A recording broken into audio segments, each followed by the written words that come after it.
5 senators led the charge to reopen government. They're joined by 3 other senators who have brokered this deal to end the stalemate in reopening the government. So, looks like despite the negative reactions from many in the Democratic Party calling these guys traitors and being very upset about them, likely the government is going to reopen.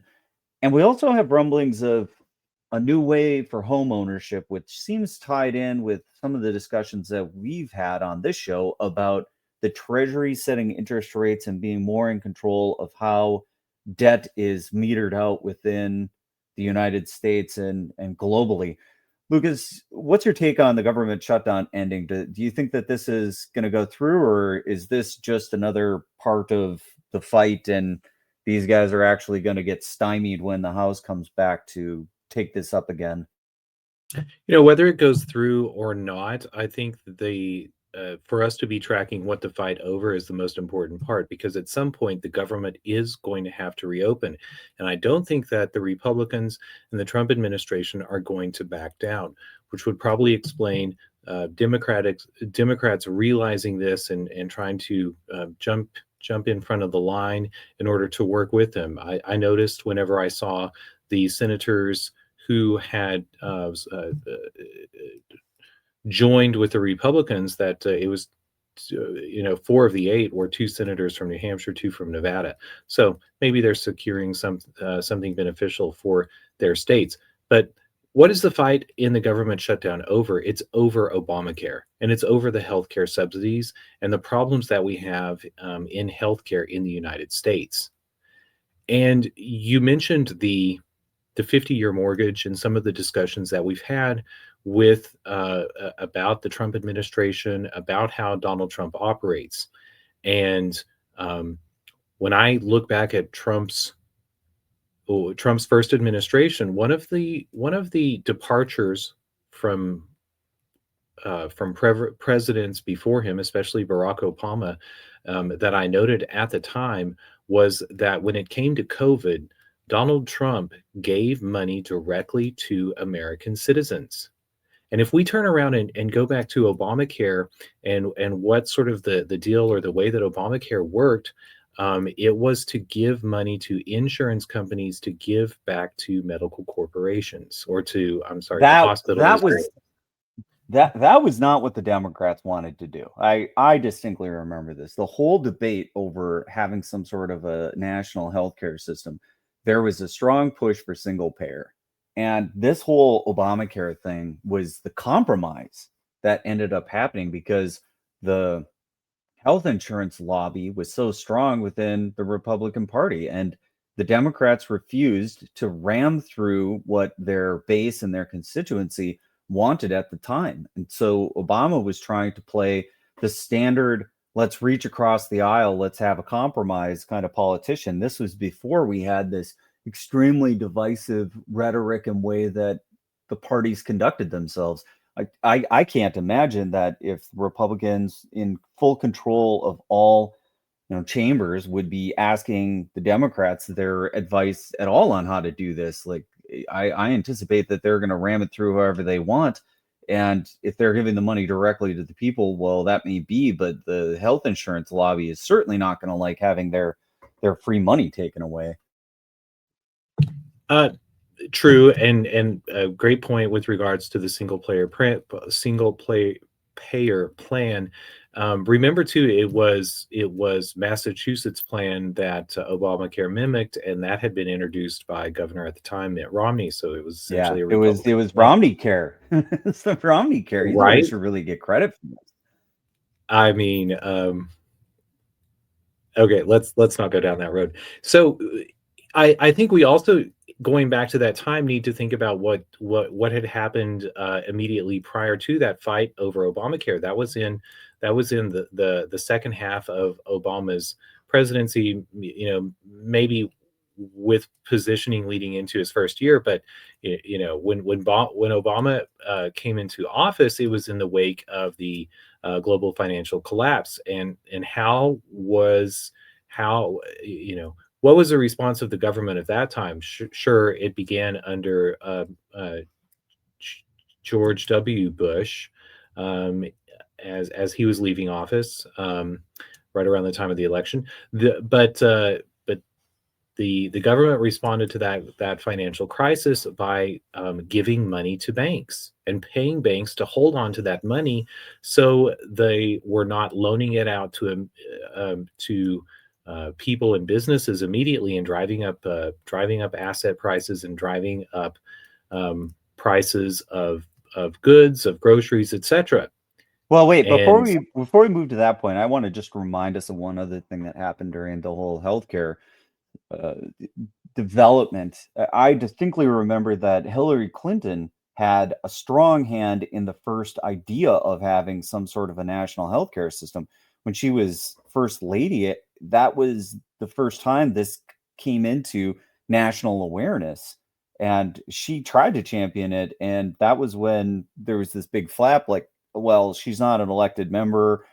Who is she to be driving policy like this? And it was resoundingly rebuffed, and we didn't take it back up again until Obama and the Democrats were in full control of the entire government. That's when they thought they could get this through again. I just want to make sure that we don't miss these historical nuances, because now that we're seeing it taken up again, there's a long precedent for this being an important issue amongst the Democrats and them wanting it a very particular way. I don't think this will go over well. These senators caving and not continuing these subsidies. If in any way it looks like this is abandonment of this real principle on the Democratic side, I think this will play poorly for them in the midterms, especially if Trump runs in and starts giving out direct money to people. You're bringing a chuckle to me as I remember that when Bill Clinton was elected, part of the campaign that the Democrats ran on was a 2-for-1 deal. You get a really smart first lady who is going to take care of problems. But then, as Hillary Clinton stepped into some of those positions, the complaint was that she was not elected. And what is nepotism? But how is this wrong? We've seen the spouses of we've seen spouses less focused on engaging in policy since then. But as all of that was happening, because remember too, it was the Clintons that turned that really turned American economic policies towards globalism. They signed NAFTA. There was that was about the time whenever we really began to see the offshoring of American jobs.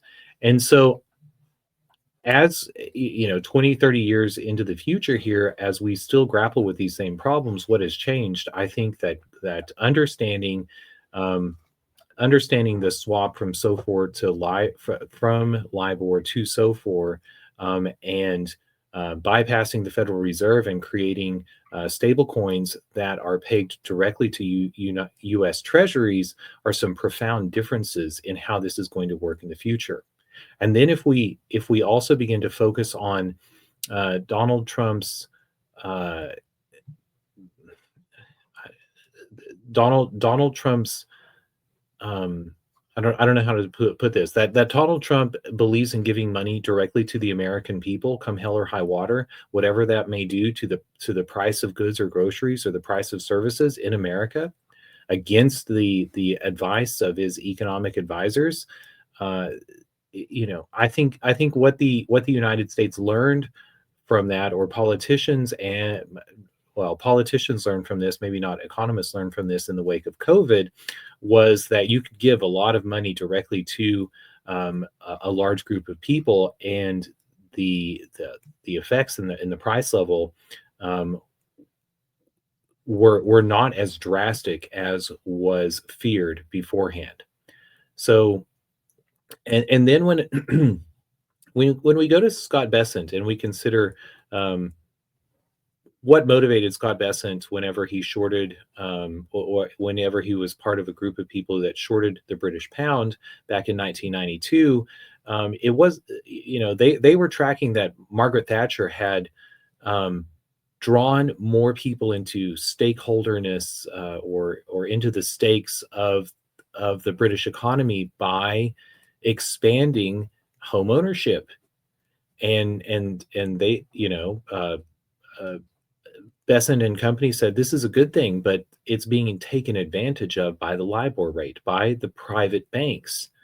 So how do we fix this? Oh, let's move the control of the mortgage rate into the central bank. Oh, we don't have a central bank. Let's move it into the treasury. And so when as I see this fight over healthcare subsidies and how healthcare is going to be structured in America, I see Trump's inclination towards giving that money directly to the people, and um, forcing the insurance companies and the medical providers to focus on their services, on their calculations, their financial calculations, to go to the American people for money, and to get rid of the collusion between government. And meanwhile, So is another step in that where the Treasury is in control of this SOFR interest rate, and then it's another form of direct payment to the citizens in the form of low interest rates to go after home ownership or whatever. I could imagine that a 50-year mortgage would be very attractive if it were at a 0% interest rate. That would make that a no-brainer. I mean, you'd run to get one of those, because then you're essentially getting very cheap or free money. But if you have a 50-year mortgage and you're at something like 3 or 4% interest, that's a very significant amount of money that you're going to end up paying in interest, and you're not going to build a ton of equity even in the first 20 years of that mortgage. Like you're basically going to just be handing all that money to the bank or to whoever is in control of that mortgage. Like, is it that this is going to happen through Fannie and Freddie? Is this still stuff that's within the national purview, or is Trump made motions towards getting rid of both of those entities as well? I don't know about the details of what's going on with Fannie and Freddie. Let me I don't check even that, know see if if that's Trump said anything to that effect, because those are important institutions here, and we're talking about the mortgage infrastructure of the United States. Well, I also know that those are quasi-public banks. I may And with the move of the Trump administration to move, SOFR under the Treasury instead of the Federal Reserve, is maybe taking a look at LIBOR and saying, regardless of whether the private banks are in London or in New York City, we need to have this under the direct control of the federal government. I noticed that the Trump administration talked more so about FHA, Federal Housing Authority. Maybe they're going to be moving Fannie and Freddie as the reserves or the mortgage providers, more directly under the FHA. I'm not sure. I think what's important though, and it's a great point to low interest rates. We've also seen governments begin to think more differently about the supply of money, and say, oh, we could have negative interest rates. If we're gonna create money and pay banks through quantitative easing to hold on to that money, it would make a lot more sense to be, if you want to get people into houses, to be paying them to take the 50-year mortgage. Maybe that's a direct transfer payment directly into people. That's a possibility Normally, in the that would future. cause Normally, this would cause housing prices to significantly rise, which would be very undesirable. If you have a lot of free money sloshing around in the system chasing homes, then likely that's going to be an issue, especially if there isn't some kind of commensurate legislation getting these big BlackRock and other private equity and investment firms out of the game of being able to buy up single family homes. But there is a significant demographic shift that is on the horizon that I'm sure smart policymakers are looking at. And that, as the baby boomers want to exit their homes, there's not going to be enough buyers to actually enter the market and buy those houses, which could be one of the worst housing collapses that we've ever seen if this isn't pushing people towards home ownership. So I could definitely see what you're saying as being a significant thing that policy advocates want to see structurally. So if this really is how things are going to shape up, that the Treasury is going to be setting interest rates, that we see Fannie and Freddie backing stuff with crypto or allowing crypto to back it. This is setting up the new economy with stable coins, Bitcoin, hard assets, and home ownership. This looks like could be the case. And the government doesn't want asset prices to fall in any way. And this is a new understanding of money. We're getting away from this notion that money comes from a central bank, or money comes from lending against reserves, and realizing that money comes from loans. And the best way that to create money is to diversify it. And if you're diversifying it, again, bankers look at the economy and they say, oh, there's a couple of very important asset categories: your ability to work, your home, maybe your car. But homes are maybe the most ideal of those asset categories that they want to give a loan against. And so the government, rather than fighting this and trying to suppress prices, says, wait a second, it's a great thing if the asset prices are going up, but let's try to move the losses away from people losing their homes and move that into a derivatives market. Ooh, let's tokenize everything, and let's build cryptocurrencies and exchanges on top of that, so people can trade these debt instruments, these derivatives around, and move the losses over into the derivatives. Maybe there's a couple of big gainers in there that'll incentivize people to play that game. And meanwhile, we're getting people into their homes. We're giving them some sort of equity, so that everyone gets to be a part of the game. As I'm describing it, it's a little bit like, the stock market was focused on jobs, was focused on economy. Now we're building a stock market of properties, and also trying to give everybody a bit of stake in this new market. As the primary money creation vehicle, being trying to put the hands into the American people directly, versus how it's been money creation happening very much at the central bank, between the interbank and then the banks loaning out at zero fractional reserve, no reserve. Yeah, and part of what I'm bringing up here is a much despised theory that people probably haven't looked into. And I'm talking about modern monetary theory, that money is created through accounting. But part of, I think, the pushback that that MMT, those who like and applaud MMT, we have economists. Wait, what's We MMT? have, I'm not familiar with that acronym. What's that one again? modern monetary theory Oh yeah, is you just said it. Okay, yeah, I got you. Yeah, so it's just sort of this, I don't know, post Keynesian or neo Keynesian idea that says, not only can the government create money, it doesn't matter how much debt the government enters into. And they have a point, because debt can be forgiven. And so if you begin to grapple with that and you say, wait a second, well, maybe what's more important is who's holding on to the debt and who's benefiting from the debt. And I think what we're seeing here is a restructuring of who the holders of debt are. And if we begin, moving broad swaths of American people, increasing those who are holding on to the stakes of the American economy into the holders of that debt, then they are somewhat insulated from um, from collapses in the economy, I guess, because they're forgiving their own debt.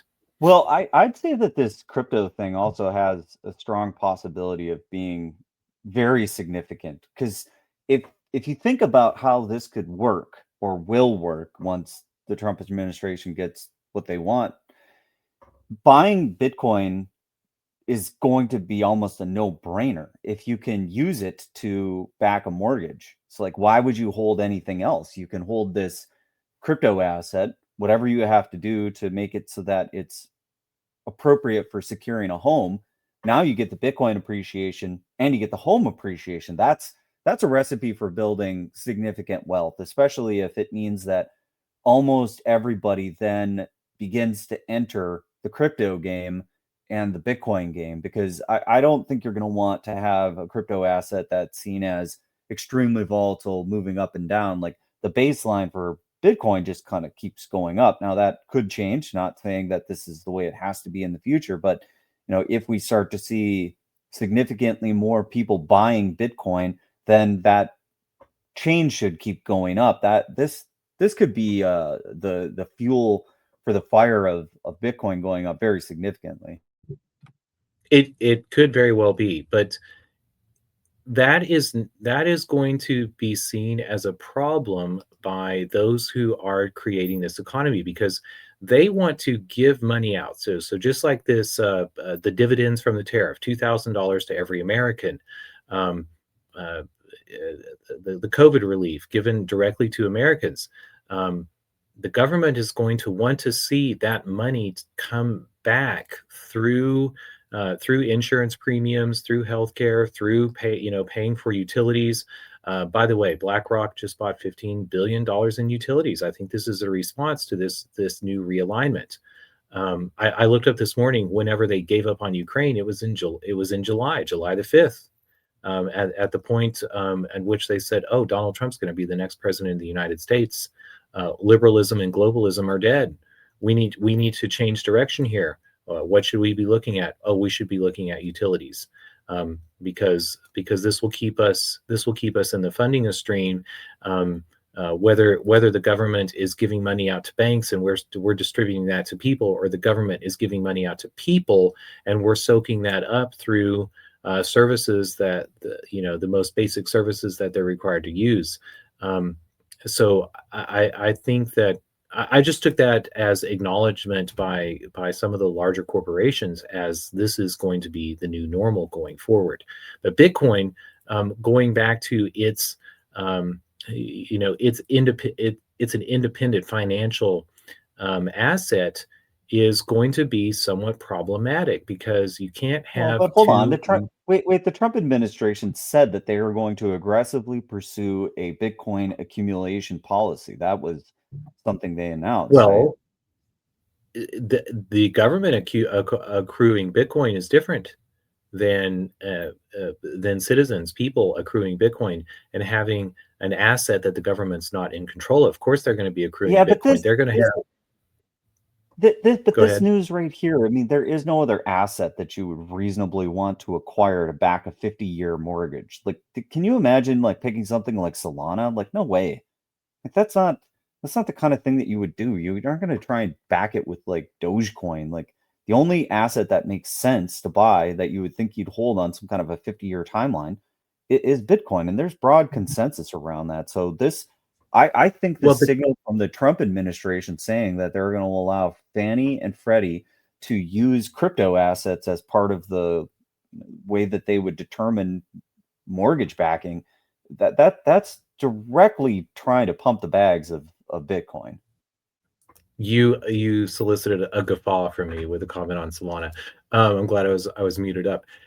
No, you're right, but ideally the government wants to see that the financial asset underpinning it to be United States treasuries.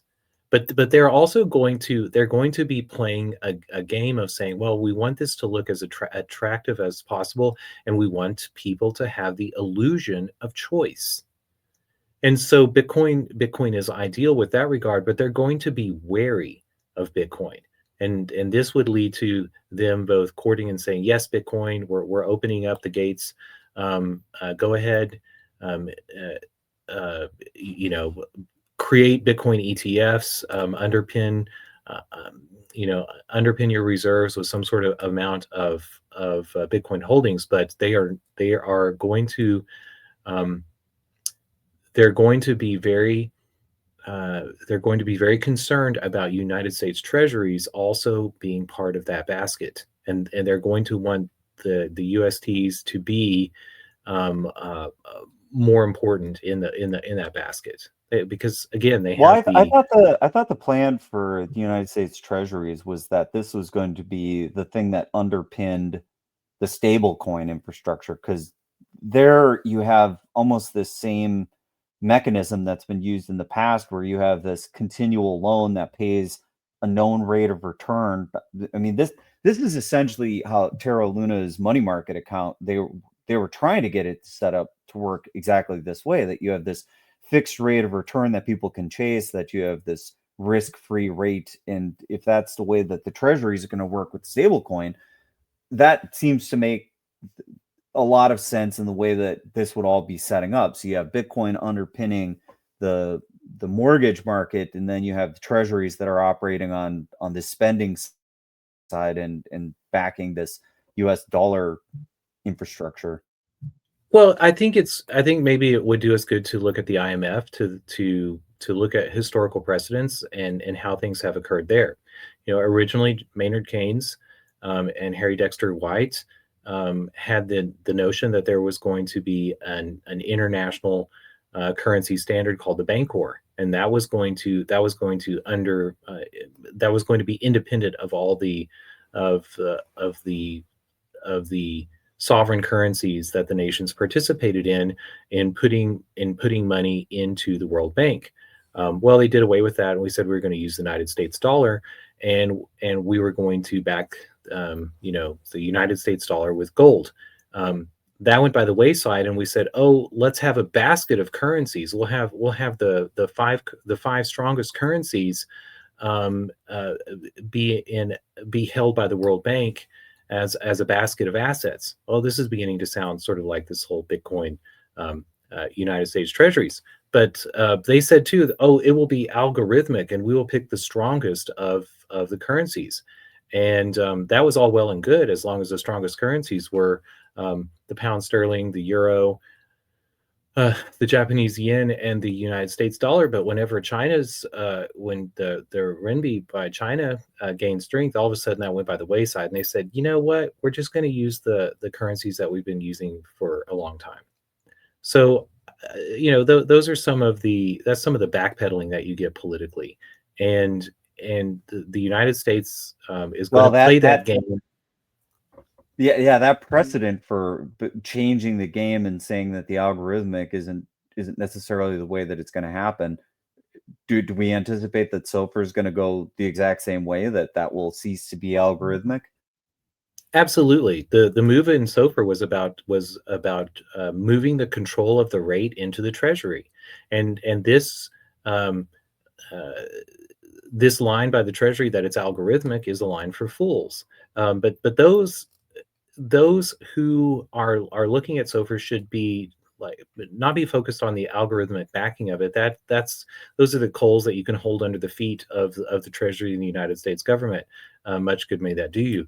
But what's important is that, one, it's moved from a private banking cabal that's in a very small, very independent country.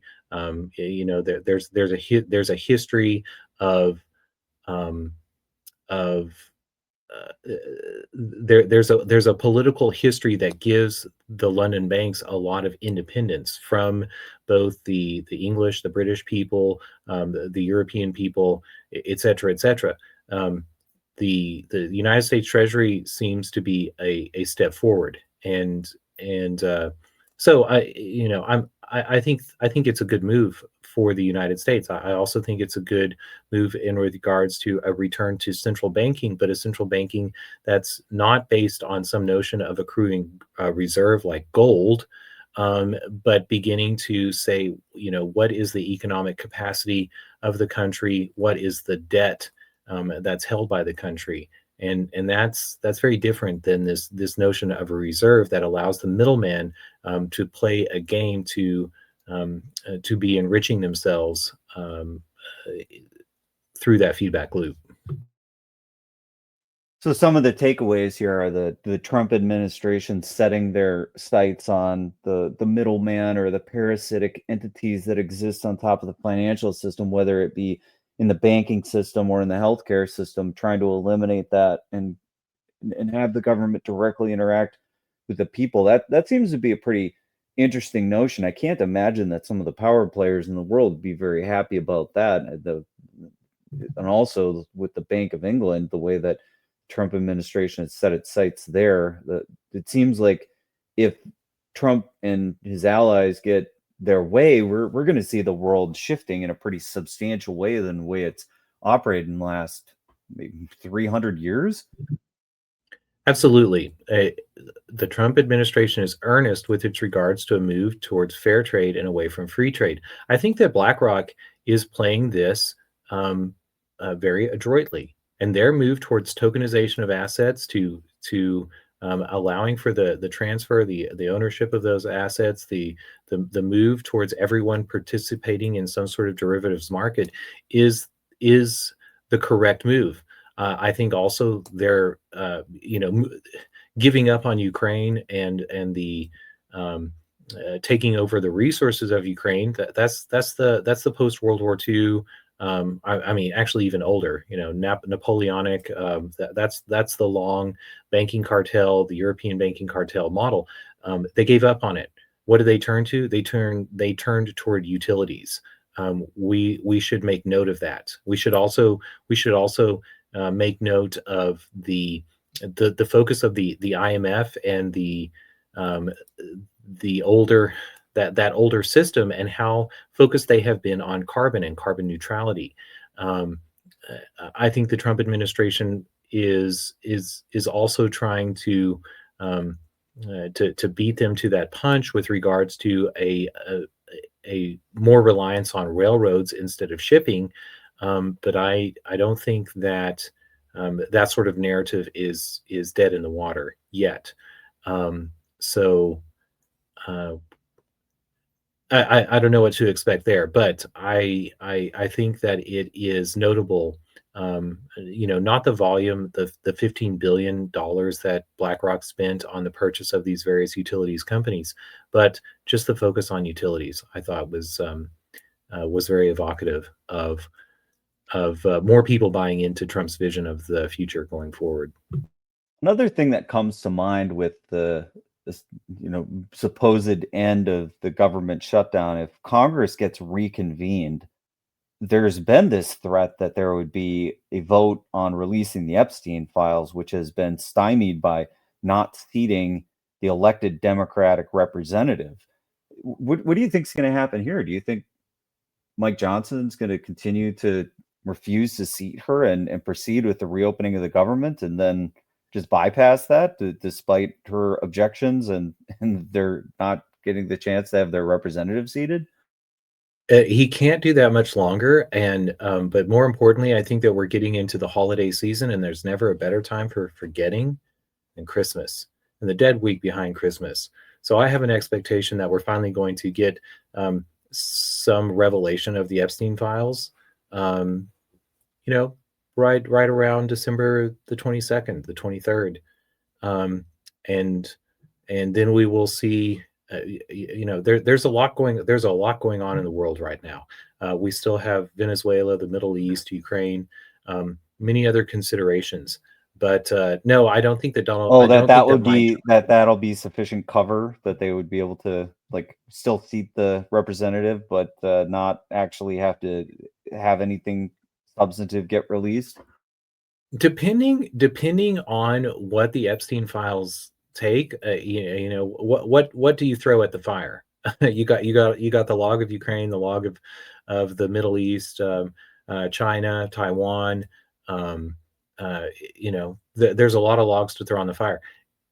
I think I don't know how deep the implications are, especially for Donald Trump. I think that they are more by association, and that the Epstein files are going to have revelations about others, especially maybe in the traditional finance system, that are going to be very damning. But the politicians, and I just I don't know what the Epstein files hold, but I do think that Mike Johnson cannot forestall the push by the Democrats, and Thomas Massey. By the way, Rand Paul was the lone Republican who didn't vote to reopen the government along with the other Republicans. So there's also the sideline story of Trump not just fighting the liberals in the Democrats and the liberals in the Republican Party, but the libertarians too.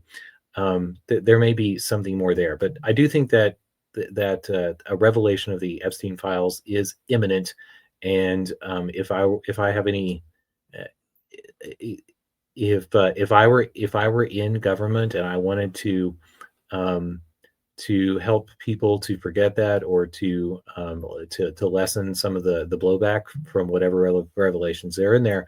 Christmas is always or is not just always, is always, it's the best time of the year for unpopular decisions to be meted out. We also have the Supreme Court considering Trump's tariff policies. And I think that the Supreme Court, which this is maybe a whole nother episode.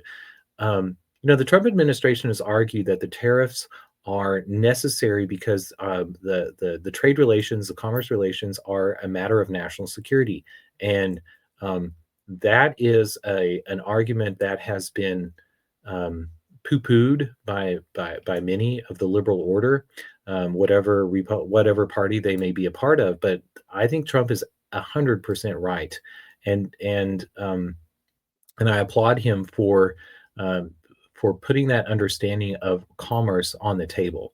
There.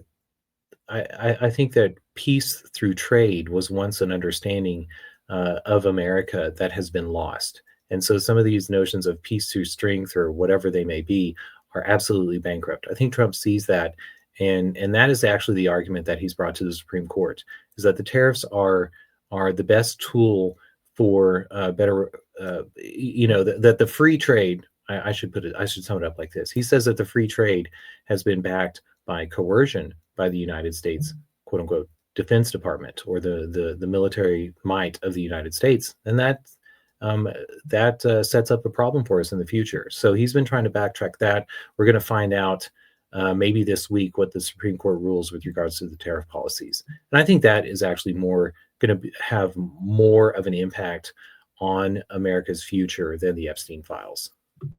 That's getting taken up this week by the Supreme Court, or we still haven't gotten it scheduled? No, it's already taken up. Oh, well, so, there you go. I missed that had actually gotten on there. So do we expect to see some sort of a ruling imminently, or is it do we know the time frame? I don't know the time frame, but I do think it's imminent. I don't think it's something that the especially with Congress back in session, I don't know how long the Supreme Court can hold back on bringing that ruling. So it'll be a very interesting ruling, because especially when you think about these supposed divisions in the lines of the Supreme Court, whether they're Republican or whether they're Democrat, left or right. If I've been very interested to see what Elena Kagan and some of those on the supposed left are going to how they're going to respond to this understanding of American foreign policy, and whether they're going to say, oh no, it's okay for the United States to put bases all around the world and to twist the arms of various countries to participate in free trade according to our rules, or if they're going to say, oh no, we need to bring this American authority back inside the agreement of the Constitution of the Federal Trade Union, and go ahead and cede that power to the president. We'll see how it reads. I think that's all the time we've got. Any final thoughts, or we wrapped it up for today? 50-year mortgage is a good thing. I've seen a lot of naysaying against it, but giving Americans access into equity, into ownership of property, that was one of the original ideas of America. And whatever way that we begin to open and widen and bring people back into that fold, or open and widen that door, bring people into that fold, it's a good thing. That's all I got. All right. We'll see you next time on FOMO.